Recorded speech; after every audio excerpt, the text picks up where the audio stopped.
আগামী 9 এপ্রিল অনুষ্ঠিতব্য ধর্মনগর বিধানসভা উপনির্বাচনের জন্য দলের উত্তর ত্রিপুরা জেলা সহ সভাপতি জহর চক্রবর্তীকে প্রার্থী হিসেবে ঘোষণা করেছে ভারতীয় জনতা পার্টি। বৃহস্পতিবার দিল্লি থেকে জারি করা এক আনুষ্ঠানিক বিজ্ঞপ্তির মাধ্যমে এই সিদ্ধান্ত জানায় দলের কেন্দ্রীয় নেতৃত্ব।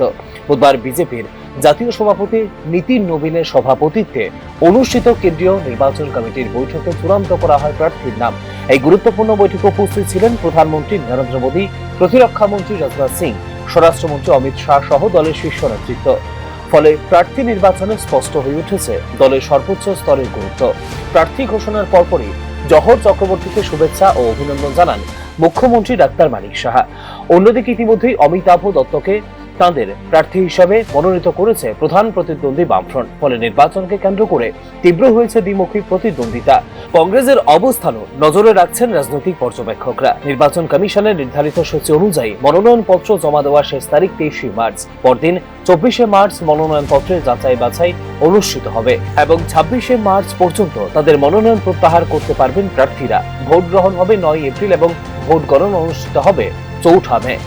এবারের উপনির্বাচনে মোট 46,143 জন ভোটার অংশগ্রহণ করবেন, যার মধ্যে 23,763 জন মহিলা এবং পুরুষ ভোটার রয়েছেন 22,380 জন। সুষ্ঠু ও শান্তিপূর্ণ নির্বাচন পরিচালনার লক্ষ্যে জেলা প্রশাসন 55টি ভোট কেন্দ্র স্থাপন করেছে। এর মধ্যে 32টি শহরাঞ্চল এবং 23টি গ্রামাঞ্চলে অবস্থিত, যা নির্বাচনী ব্যবস্থাপনাকে আরও সুসংগঠিত করবে বলে দাবি প্রশাসনের। উল্লেখ করা যেতে পারে, গত বছরের 26 ডিসেম্বর ত্রিপুরা বিধানসভা স্পিকার বিশ্ববন্ধু সেনের মৃত্যুতে শূন্য হয়ে পড়ে এই আসনটি। এরপর থেকেই রাজনৈতিক দলগুলির মধ্যে এই আসনটি পুনর্দখল করার জন্য শুরু হয় প্রস্তুতি। দীর্ঘদিন ধরে শূন্য থাকা এই গুরুত্বপূর্ণ আসনে উপনির্বাচন ঘিরে স্বাভাবিকভাবে আগ্রহ বেড়েছে সাধারণ ভোটারদের মধ্যেও। ঐতিহাসিক দৃষ্টিকোণ থেকে ধর্মনগর বিধানসভা কেন্দ্রটি দীর্ঘদিন মিশ্র রাজনীতির শক্ত ঘাঁটি হিসেবে পরিচিত। 1977 সাল থেকে 5 বার সিপিআইএম এবং 3 বার এই আসনে জয়লাভ করেছে কংগ্রেস। তবে গত এক দশকে বড় পরিবর্তন এসেছে রাজনৈতিক সমীকরণে। 2018 এবং 2023 সালের বিধানসভা নির্বাচনে এই আসন দখল করে নিজেদের অবস্থান শক্তিশালী করে বিজেপি। বিশেষ করে 2023 সালের নির্বাচনে 18,684 ভোট পেয়ে মোট ভোটের 49.35% অর্জন করেন বিজেপি প্রার্থী। তবে বিজেপি প্রার্থী নিকটতম কংগ্রেস প্রার্থীকে মাত্র 1098 ভোটের ব্যবধানে পরাজিত করেন, যা শতাংশের হিসেবে মাত্র 2.90। ওই নির্বাচনে ভোটার উপস্থিতি ছিল উল্লেখযোগ্য 83.56%, যা ইঙ্গিত দেয় গণতান্ত্রিক অংশগ্রহণের উচ্চমাত্রার।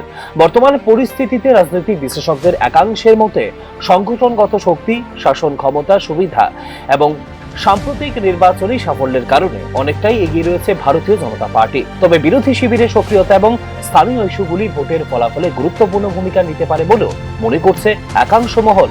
সব মিলিয়ে শুধু একটি আসনের লড়াই নয়, এটি রাজ্যের সামগ্রিক রাজনৈতিক প্রবণতারও একটি গুরুত্বপূর্ণ সুযোগ হয়ে উঠতে চলেছে ধর্মনগর উপনির্বাচন।